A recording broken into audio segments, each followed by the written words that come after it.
নিজের দুঃখের কথাও কাউকে বললেন না, সুখের কথাও কাউকে বললেন না। কথাটা একটু শুনতে আপনার কাছে অন্যরকম লাগলেও একটু ভিতরে গেলে আপনি নিজেই বুঝতে পারবেন।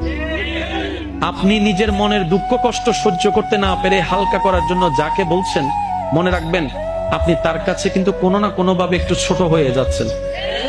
এমনও হতে পারে আপনার দুঃখের সে কথাগুলা আপনার সামনে অভিনয় করে যে আপনাকে বুঝ দিয়েছে, সে পিছনে আপনার সেই দুঃখের কথা নিয়ে হাসি ঠাট্টা করতেও দ্বিধাবোধ করে না, এমন অনেক মানুষ আছে।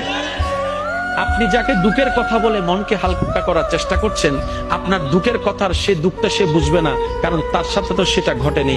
সেজন্য আপনাকে 3 মাস 4 মাস 3 বছর পরও হয়তো আঙ্গুল তুলে দেখাই দিতে পারে, সেই কথাটার কথা দিয়ে খোঁটা দিতে পারে। কথা বলেন ঠিক না?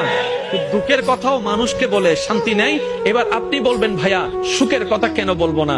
আমি বলি কি ভাই, দুঃখের কথা শোনালে যেরকম মানুষ দাম দেয় না, সুখের কথা শোনালে মানুষ বদনজর লাগাইয়া সেটাও নষ্ট করে দেয়।